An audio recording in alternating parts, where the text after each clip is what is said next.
The last time we met, we discussed growth and decay factors. Today, we are discussing a continuation of growth factors and decay factors with continuous and consecutive growth and decay. Let's do the next example. Your family's fast food franchise is growing fast. Last year, you had 100 employees statewide. This year, you opened several additional locations and increased the number of workers by 30%. With demand so high, next year you will open new stores nationwide and plan to increase your number of employees by an additional 50%. Determine the projected number of employees next year. What do we do first? Well, the first thing we want to do is figure out what our growth factor is. Well, we start with year one. Our growth factor is 100% plus our 30%, which is 130%, or in decimal form, 1.30. So after the first year, we can figure out the number of employees this year by multiplying our original value, original number of employees,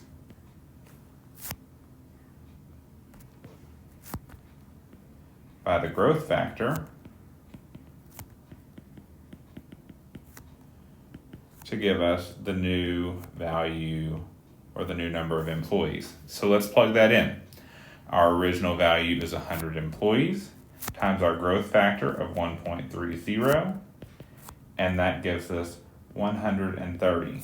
So our number of employees this year are 130.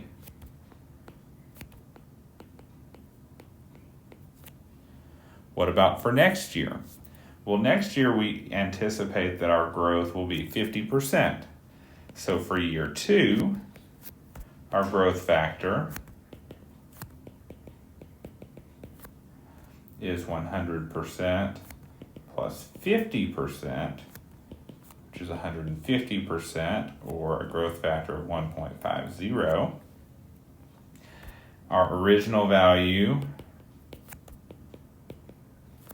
times our growth factor. Our original value this time, instead of 100, is our new value of 130.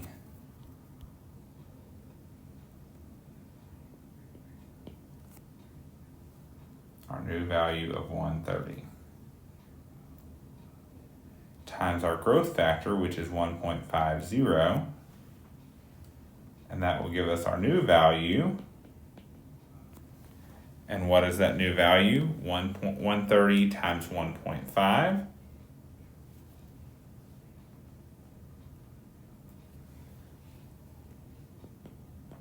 which is 195 employees.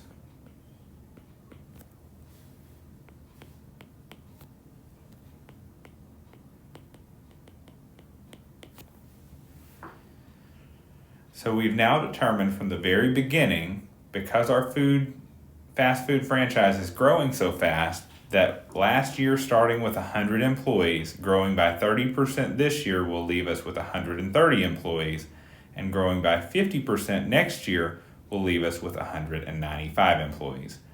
Let's try another example. A local automotive store is having a sale on ATV tires today only. They are offering 18% off plus an additional 5% if you pay cash. You decide to buy 4 tires that are normally $124 each. How much will you pay if you buy the tires today and pay cash? Well, without sales tax, how will we figure this out? Well, this time we're looking at a decay factor. So our first decay factor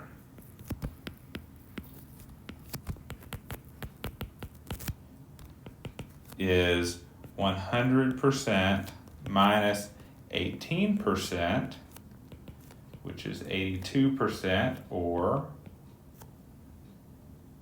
0.82.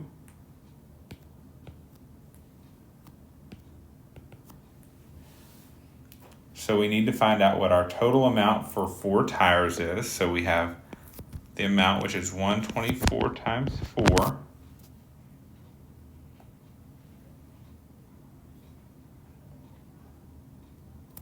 How much is that? Well, that's $496. That's the initial original price. So our new price, our new value, is equal to the original value times the decay factor. Well, that would be equal to 496 times our decay factor of 0.82. What does that give us? Well, that's 406.72.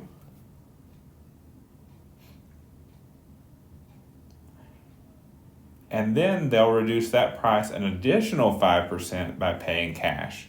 So our decay factor 2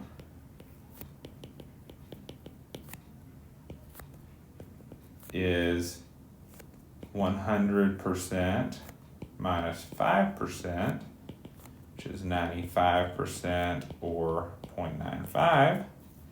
Again, new value is original value times the decay factor, or our original value now is 406.72 times our decay factor of 0.95, which gives us a final price for the tires today without sales tax of $386.38. So how much would we pay with tax? Well, tax is a growth factor, which is 100% plus, in our area, is 8.25%. So 108.25% as a decimal is 1.0825. So our new value is equal to the original value times the growth factor. Well, our original value is our final price, so $386.38 times the growth factor of 1.0825, which gives us a final price with tax of $418.26. Box in those answers.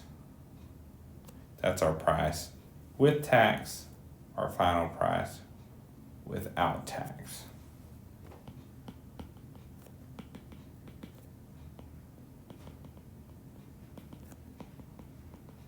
Let's do another example. Tessa owns a clothing store, and she saw a jacket that she wants to add to her store inventory. The jacket has a regular price of $100, but she is able to get a 30% discount due to buying 40 jackets. She plans to add a 30% markup to her cost. What will be the selling price of the jacket in her store? Well, first, we have an original price and a decay factor, which will give us our new price. The new price will be the price that Tessa pays. So that's $100 times the decay factor. Well, the decay factor is 100%, which is 70%, or 0.70. That's the decay factor. So we have $100 times 0.70. And what does that give us? So the original price that the new price that she pays with the discount for buying in bulk gives her a price of $70. Well, she plans to add a markup. So the new value, or the new price, is the original price, original value, times a growth factor. Well, our growth factor is 100% plus the markup, which is 30%, so a total of 130%, or 1.30. So we can add in our original value, which is $70 now, times 1.30, which gives us a final sales cost of $91. So Tessa will purchase jackets for $70 and sell them for $91. Let's do another example. In this example, a local sporting goods store has a sale on camping tents this week. They are offering 25% off of the regular price and an additional 4% if you pay cash. There's a sign on the door that says veterans get an additional 5% off of any purchase.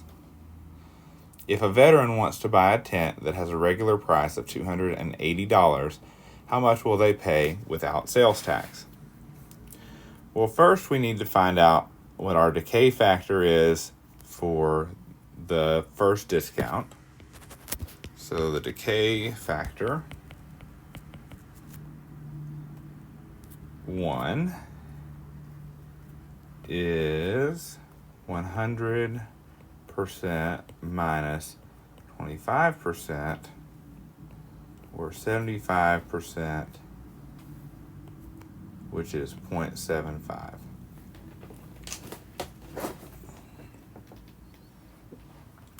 So our new value is equal to the original value times the decay factor.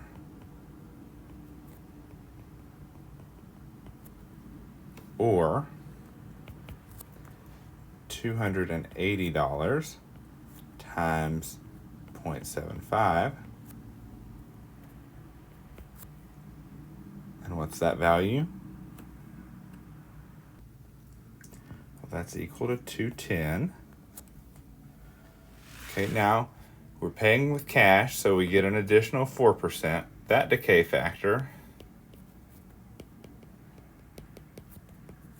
decay factor 2, is 100% minus 4%, which is 96%, or 0.96.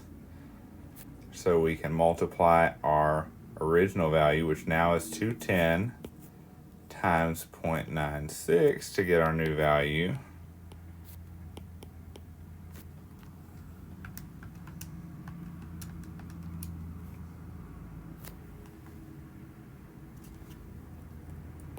Which is 201.6, or 201.60. And then finally we get an additional 5%. So decay factor 3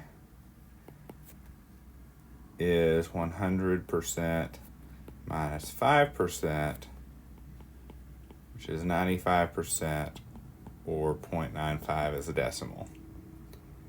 So finally, our final new price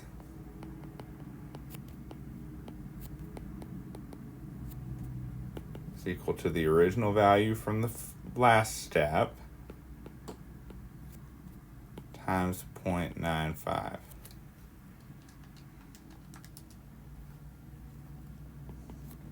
which is $191.52. So that's what they would pay for the tent after getting the first 25% off, then 4% for paying cash, and 5% for being a veteran. Now, we could have multiplied those decay factors all together, and we can do that very quickly here. The three decay factors are 0.75 times 0.96 times 0.95 times our very first price, which is $280. We can enter those into the calculator.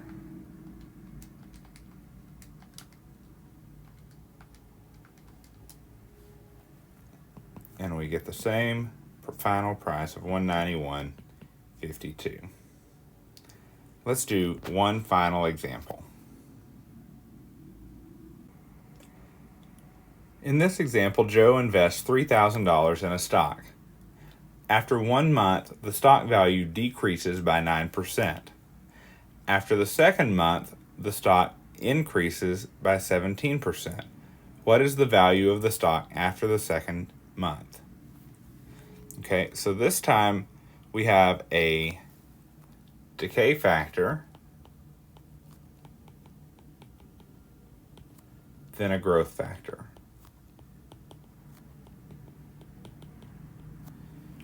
And this time I want us to just use the growth factors and decay factors times the original price. So let's find our first decay factor, which is 100% minus 9%, or 91%, which in decimal form is 0.91. The growth factor is 100% plus 17%, or 1.17. Oops, skipped a step there. 117%, or 1.17. So we can take our new value, or our original value, 3,000, multiply by 0.91, and then 1.17 to get our new value after 2 months. Because again, we're just asked for the value after the second month, not after the first. So we can compute that.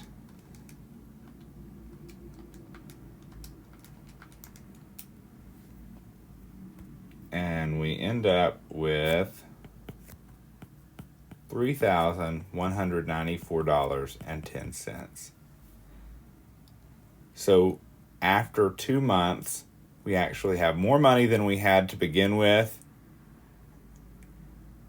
even though we lost 9% after the first month and had less money after the first month. We end up with more than we started with after the second month.